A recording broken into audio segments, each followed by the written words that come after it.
अस्सलाम वालेकुम। एपिसोड में आपको दिखाया जाएगा कि अदालत लगी हुई थी और यहाँ एक्तमुर एलजिजक की बेगुनाही के बारे में बताता है कि ये मुझे खंजर नहीं मारना चाहती थी, बल्कि ये तो कैदी को मारना चाहती थी और गलती से मैं बीच में आ गया, जिसकी वजह से मुझे खंजर लग गया। यहाँ एलजिजक कहती है, मैं ये जानना चाहती थी कि कैदी का मेरे चचा को मारने वाले कुत्तों से क्या ताल्लुक़ है। सब लोग इधर खामोशी से इन दोनों को सुन रहे थे। यहाँ दुर्सन फ़की कहते हैं, जब तक आपसे बात ना की जाए मत बोलें एलजिजक खातून। एलजिजक अपनी नज़रें नीचे कर लेती है। यहाँ एक्तमुर कहता है, एलजिजक खातून बेकसूर हैं। यहाँ दुर्सन फ़की कहते हैं, जुर्म रियासत के ख़िलाफ़ था, आपके ख़िलाफ़ नहीं था एक्तमुर साहब, इसीलिए आपको इस तरह से नहीं बोलना चाहिए। फ़ैसला आप नहीं कर सकते। यहाँ उस्मान साहब अपना मुंह हिलाते हैं।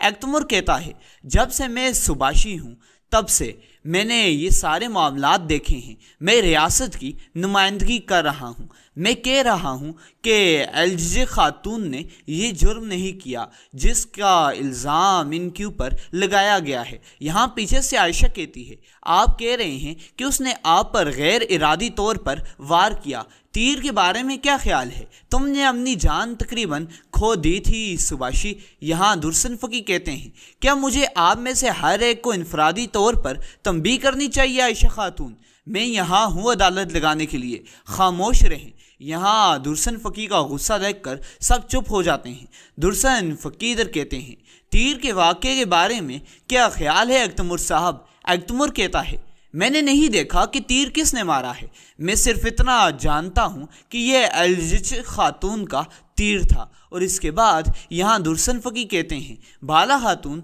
आप क्या कहती हैं? बाला कहती है कि दुर्सन फ़की, जब हमने एक्तमुर साहब को ज़ख्मी पाया तो हमने एलजिजक को उसके करीब पकड़ा था और हमने एलजिजक के हाथ में कमान भी देखी थी। कमान और तीर इसके हाथ में देखकर हमारा शक इसके ऊपर ही गया था। यहाँ दुर्सन फ़की कहते हैं, एलजिजक खातून क्या आपको कुछ कहना है? यहाँ एलजिजक कहती है, मैं कुछ भी नहीं कह सकती। और इसके बाद वो सफाई पेश करती है कि आगे क्या उसके साथ हुआ था जंगल में। एलजिजक यही बताती है कि मैं बेहोश हो गई थी और जब मैं बेदार हुई तो मेरे हाथ में कमान पकड़ी हुई थी। आयशा कहती है, तुम झूठी हो, तुम झूठ बोल रही हो। यहाँ दुर्सन फ़की कहता है कि बहुत हुआ, आयशा खातून यहाँ से निकल जाएं। और इसके बाद आयशा खातून को अदालत से बाहर निकाल दिया जाता है। दुर्सन फ़की काफ़ी ज़्यादा गुस्से में थे, यानी कि काफ़ी एक्शन में थे। आयशा खातून परेशान होकर